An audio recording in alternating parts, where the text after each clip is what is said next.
Ohio's Emergency Management Agency has a plan to respond to natural disasters and hazards, from flooding to destructive tornadoes. The plan includes potential for drought, winter storms, and cyber attack. We have a lot of hazards and we have a lot of risks to those hazards. Among the listed hazards is something that falls from the sky, but it's not precipitation. One of our less hazards, or lesser hazards, the risk to it, but is out there, is space junk. Listed as 31st among 31 potential hazards for the state is space debris. NASA says there are millions of pieces of debris orbiting the Earth. As of January 1st, 2020, the amount of material orbiting our planet exceeded 8,000 metric tons. According to NASA, over the last 50 years, an average of one cataloged piece of debris fell back to Earth each day. All this stuff that's going up, it's coming down again. Ted Muehlhaupt is the principal director of the Center for Orbital and Reentry Debris Studies, which helps keep track of all of the stuff that's falling from above our heads. If it's a full-scale satellite and it re-enters, depending on how big it is, typically about 40% of the mass can survive and reach the ground. So when large objects come down, we expect to see things. We're in the planetarium at the Cleveland Museum of Natural History, where in the dome above us you can not only see the stars, but the vast amount of debris and satellites that's orbiting in the skies above our heads. We were seeing lots of things. We were seeing the orbiting active satellites that we have above our planet, the inactive satellites that we have above our planet, and what you just might consider debris from previous satellites that maybe were broken to bits or exploded in orbit.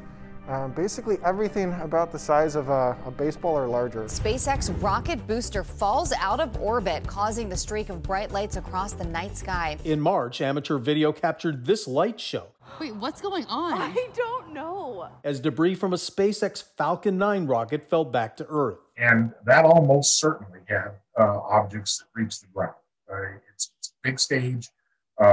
We've looked at how it breaks up in orbit, and so somewhere out there in the Pacific Northwest, there's debris on the ground. In 2011, an upper atmospheric research satellite came back to Earth.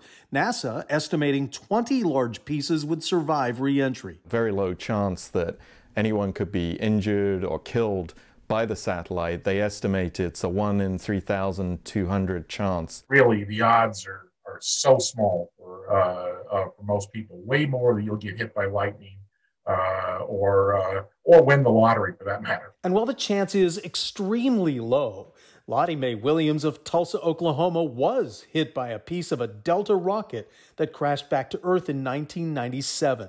Everybody was trying to tell me that it wasn't possible, but I knew better than that. I mean, because I had it. If I hadn't had it, I would have, perhaps said the same thing, but I had it. In our hazard analysis, space junk is there, and periodically we will see, that there is something falling from, and we get a warning that something's falling, an old satellite or something. Oceans are the most likely target. In 2018, a 9.5-ton Chinese space station came back to Earth, crashing into the South Pacific. And while the chances of space junk crashing somewhere in Ohio are small, it is apparently enough of a chance for the state to have actually listed it as among its potential hazards. I think what I would tell you is I am happily surprised that that is on the list. We expect to see a very large increase in the rate of reentry.